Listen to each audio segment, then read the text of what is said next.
নিয়ে আমি বলেছি আপনাকে যে এবার তাদেরকে ভাড়া নির্দিষ্ট হারে নিতেই হবে, যে ভাড়া আছে অঙ্গীকার না, শুধু এটা বাস্তবায়ন করা হবে। তারা যেটা বলেছে, একটা দাবি আমাদের কাছে করেছে যে বাসটা যখন খালি আসতে চায় বা আসতে হয়, তাদেরকে সেতু যখন ক্রস করতে হয় টোলটা ফ্রি করে দেওয়া যায় কিনা, এতটুকু দাবি তাদের আছে। এবং বাকিটা তারা অঙ্গীকার করেছে যে তারা ভাড়া বাড়াবে না, যাত্রী সেবার মানও ঠিক রাখবে, যানজট যাতে না হয়, টিকিট যেটা আছে সেটাও তারা স্বচ্ছতার সাথে আপনার সেল করবে।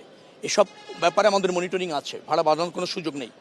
আমি নিশ্চিত ইনশাল্লাহ যে প্রস্তুতি নেওয়া হয়েছে, আশা করছি যে একটা স্বস্তি এবং আরামদায়ক ঈদ যাত্রা হবে ইনশাল্লাহ। যেটা প্রতিবন্ধকতার কথা বলেছি, 1.5 কোটি মানুষ 2 দিনের মধ্যে ঢাকা শহর ছাড়তে চায়, যে কোনো যানবাহনে উঠে যেতে চায়। এই প্রবণতা 50 জন যাত্রী এক হয়ে গার্মেন্টসের ছুটি হয়েছে, তারা একটা ফিটনেস নাই এরকম একটা পিকআপে উঠে যাত্রা শুরু করেছে, মাঝখানে কি বিকল হচ্ছে।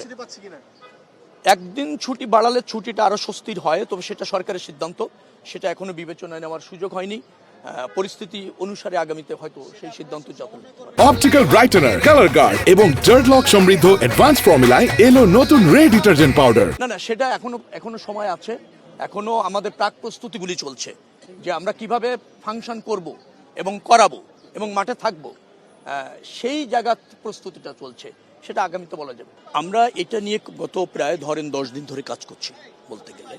সমস্ত মন্ত্রণালয়গুলি যার এখানে যারা যুক্ত আছেন এবং যারা মাঠে কাজ করবেন, তারপর মোবাইল টিম, নৌ পুলিশ, হাইওয়ে পুলিশ, সেনাবাহিনীও কাজ করবেন। রাস্তার উপর যাতে যত্রতত্র অবস্টেকেল তৈরি না হয়, মানে বাজার ঘাটগুলি অন্তত লেনগুলিকে মানে কাজে লাগানো যায়, দখল যাতে না থেকে থাকে অস্থায়ীভাবে, যেমন বাজার বসে যায় ঈদের সময়, সেইগুলি সেটা থাকবে না। যত্রতত্র পার্কিং থাকবে না, ভাড়া কেউ বেশি নেওয়ার কোনো সুযোগই নেই।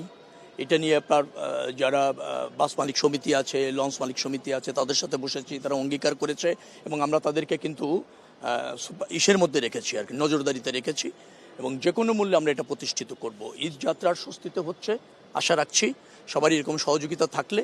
একটা প্রতিবন্ধকতা হচ্ছে যে 2 দিনের মধ্যে প্রায় 1.5 কোটি লোকের মতো ঢাকা শহর ছাড়ে। পৃথিবীতে এইরকমের আপনার ঢাকা শহর ছাড়ার নজির আর কোনো সময় নাই এই ফেস্টিভ্যালটাতে যা হয়, যার ফলে একটু চাপ যেটা তৈরি হয়, সেই চাপ